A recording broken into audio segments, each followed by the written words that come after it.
পরিবেশ ধ্বংসের অন্যতম যে ইটভাটাগুলো সেগুলো কিন্তু চট্টগ্রামে ধীরে ধীরে বাড়ছে। চট্টগ্রামের প্রতিটি উপজেলায় কিন্তু এই অবৈধ ইটভাটার কারণে কিন্তু সাধারণ মানুষের জনজীবন অতিষ্ঠ হয়ে পড়েছে। পাশাপাশি চট্টগ্রামের হাটহাজারী, রাউজান, ফটিকছড়ি এসব উপজেলায় কিন্তু যেসব ইটভাটা রয়েছে সবগুলো ইটভাটার মধ্যে কিন্তু আমরা যেটি জেনেছি বেশিরভাগ ইটভাটা কিন্তু অবৈধ। বিশেষ করে হাটহাজারী, ফটিকছড়ি, রাঙ্গুনিয়া থেকে শুরু করে সীতাকুণ্ড এসব এলাকায় সবচাইতে বেশি ইটভাটা। পাশাপাশি দক্ষিণ চট্টগ্রামের চন্দনাইশ, লোহাগাড়া, সাতকানিয়া এসব উপজেলায় কিন্তু অবৈধ যেসব ইটভাটা রয়েছে সেসব ইটভাটার কারণে জনজীবনে কিন্তু বিপর্যয় নেমে এসেছে। আর এইসব ইটভাটার কারণে আশপাশের সবগুলো এলাকাতে কিন্তু কোনো কৃষি জমির যে চাষ হওয়ার কথা সেগুলো সেগুলো কিন্তু হয় না। পাশাপাশি এখানকার যারা সাধারণ মানুষ আছেন তাদের মাঝে বিভিন্ন ধরনের রোগবালাইয়ের পাশাপাশি কিন্তু নতুন নতুন অনেকগুলো রোগের উপসর্গ দেখা দেয় এবং গবাদি পশু পালনের ক্ষেত্রে কিন্তু চরম ভোগান্তির মধ্যে পড়ছে এখানকার মানুষ।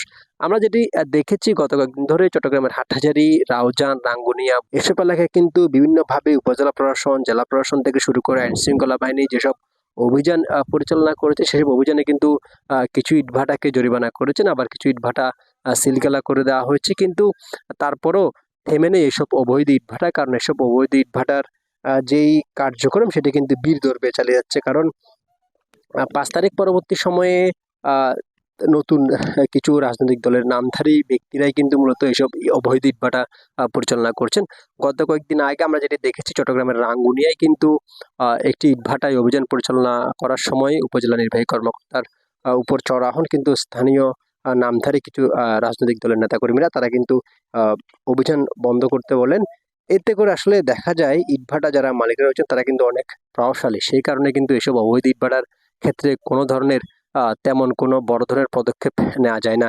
ইটভাটার কারণে কৃষি জমি যেভাবে নষ্ট হচ্ছে তেমনি এইসবের আশপাশের এলাকাগুলোতে কিন্তু পরিবেশের মারাত্মক ক্ষতি হচ্ছে বলে পরিবেশ কর্মীরা জানিয়েছেন। তবে জেলা প্রশাসন থেকে শুরু করে আইন শৃঙ্খলা বাহিনী বা অন্যান্য যেসব সংস্থা রয়েছে সবগুলোর তাদের বক্তব্য হচ্ছে যে তারা প্রতিনিয়ত কিন্তু এসব অবৈধ ইটভাটার বিরুদ্ধে অভিযান পরিচালনা করার পাশাপাশি ইটভাটাগুলো বন্ধ করে দেওয়া, জরিমানা করা হচ্ছে। তবে সাধারণ যারা মানুষ বা পরিবেশ কর্মী তারা যেটি বলছেন যে এইসব ইটভাটা দেখার ক্ষেত্রে পরিবেশের যে সংগঠন রয়েছে, পরিবেশ অধিদপ্তর, তাদের তেমন কোনো কার্যক্রম আসলে খুবই কম চোখে পড়ে। কারণ পরিবেশ অধিদপ্তর মাঝে মধ্যে লোক দেখানো যে অভিযান পরিচালনা করেন সেই অভিযানে কিন্তু তারা জরিমানা করেন, মামলা দিয়ে কিন্তু তারা ক্ষান্ত হন।